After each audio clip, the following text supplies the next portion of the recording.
سلام بنات، كي دايرين؟ لاباس عليكم؟ كنتمنى تكونوا كاملين بخير وعلى خير يا ربي، واحوالكم طيبه وصحتكم مزيانه. كي درتوا مع هذا الوباء يا ربي الله يعافينا ويعافي الجميع. كنعرفوا كل دار مغربيه في هذه الفتره كلشي تعاني من جميع الاعراض، واي دار تخليها الله يستر هذا المرض كيطيح واحد كطيح الدار كامله، كبير بالصغير، كلشي السخانه، الراس، الكحبه والقراجه، التبوريشه. الله يشافي الجميع. لهذا حبيت اليوم ان شاء الله غادي نشارك معكم واحد الوصفه اللي كتعتبر قنبله طبيعيه، شي حاجه زوينه مفيده بزاف مكونات بسيطه وموجوده في كل كوزينه في كل بيت كيف كتشوفوا في هاد الطفيصيل. هذا شي حاجه سهله وبسيطه عندنا في الدار. نحضروا واحد الدواء اللي صحي وغادي يكون عندنا في البيت ديالنا، في الثلاجه ديالنا، نحتفظوا به في الثلاجه. نحضروا بواحد الكميه يعني زايده، اي واحد حسينا به مريض او اللي بغى يتناولها يرفع بها المناعه كوقايه يتناولها. غادي نحتاجوا باش نحضروا هذه الوصفه كيف كتشوفوا هنا. عندي هذه بصله خضار هي اللي كاينه دابا في هذا الوقت، شو كي دايره تبارك الله على مزيناتها. وغادي نحتاجوا واحد هكا راس ديال الثومه. غادي نحتاجوا شويه ديال معلقه كبيره هذه ديال السكينجبير. الا عندكم سكينجبير طري تعوضوه، انا حاليا ما بقاش عندي. هذه معلقه صغيره ديال الزعتر طحنتو حتى هوايا. وهنايا هذه غناخذ منها حتى هي معلقه ديال القرفه.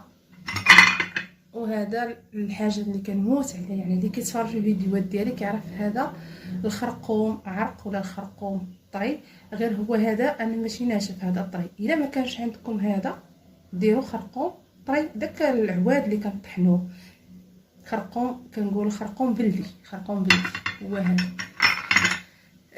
هنا غادي نحتاجوا زيت الزيتون، هو اللي غادي نديروا به هاد المكونات. هاد زيت الزيتون نقدروا اللي ما بغاش يدير الزيت نعوضوه بالعسل الطبيعي، يكون عسل حر. اللي عنده العسل الطبيعي يديروا، اللي ما عندوش يدير زيت الزيتون. غنديروه في القرعه مع هذا الخليط، هو اللي غيحافظ لينا على هذا الخليط باش كيذوب. ومنها راه حتى زيت الزيتون حتى هو مفيد للصحه ديالنا. دابا غادي ندوز، غادي نحك هاد البصله ونحك هاد الثومه ونحك هاد الخرقوم حتى هويا، ونعاودو نطلقاو باش ما يجيكمش الفيديو طويل. نحكهم ونعاودو نطلق.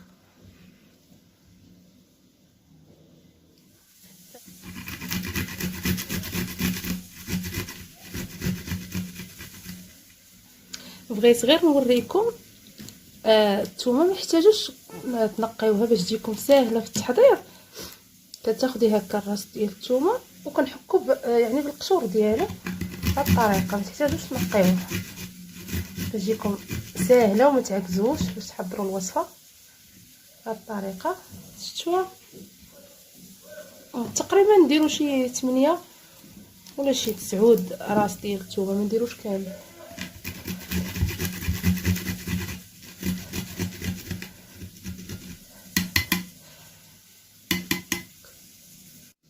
صافي دابا بعد ما حكيت هي البصله وحكيت الثومه، غادي نحتاج واحد هكا قريعه ديال الدجاج، نكونوا مغسلينها معقمينها مصوبه مقاده صافي. وغادي نحتفظوا بها بهاد المكونات. ناخذوا هكا القريعه وغادي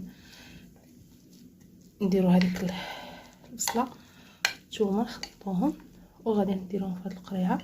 هنا الكميه سمحوا لي، هنا الكميه كيف قلت لكم نتوما يعني ديروا القياس اللي تحتفظوا به. واحد القريعه هكا تصوبها ونخليها تبقى عندي واحد المده، ديروها في الثلاجه راه ما غتخسر ما والو. هذاك الزيت العود اللي غنديروا عليها هو اللي غادي يحافظ لينا عليها، اولا كيف قلت لكم اللي عنده العسل الحر حتى هو راه كيحافظ، يعني بحال الماده حافظه، بحال باش كنصايبوا دوك نصايبوا شي حاجه كنبغيو نحسبوا الحامض ولا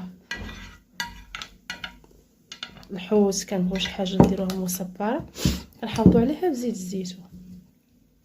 هذا كنديروا هذه معلقه صغيره ديال الزعتر غادي نخوي الزيت، نسيت خاصني نخوي في الاول نص الكميه ونخلطها بحال هكا باش كله ياخد داك الزيت. صافي. واحد الحاجه نسيت ما حكيتهاش، خاصني نحكها هنايا هذاك السكنجبير ولا الزنجبيل، الا عندكم هذا ديروه، الا عندكم طري من احسن ديروه طري. القرفه حتى هي هكا واحد القياس حتى هو ديال معلقه حتى هي كبيره ديال القرفه. صافي. غادي نحك الخرقوم، نسيت ما حكيتوش، ونعاودو نتلاقاو.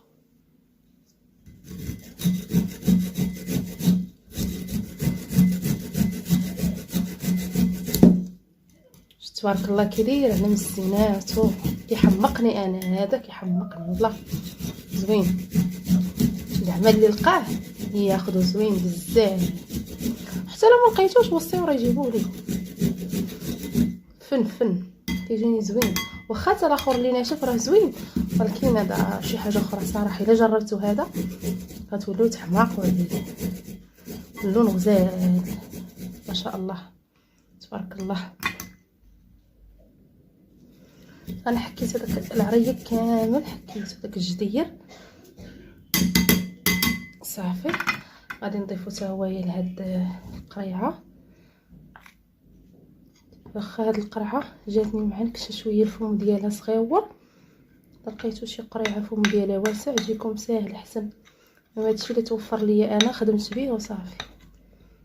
قلت انا غنصايب نشارك معكم الوصفه ديالنا.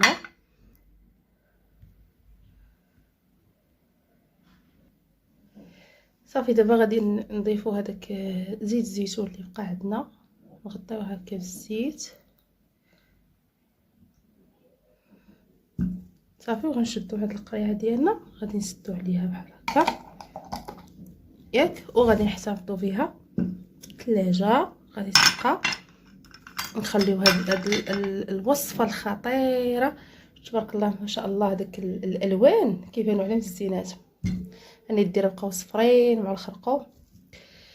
المهم هاد الوصفه شي حاجه تعتبر واحد يعني نقولوا قنبله، شي حاجه زوينه واعره، يعني نقولوا لا اونتي بيوتيك، لان كنعرفوا فيها البصله، الثومه، الزعتر، الخرقوم، كلشي مضادين للالتهاب. شي حاجه زوينه بزاف ناخذوها اي وقت اللي غناكلو، في الفطور، في الغداء، في العشاء.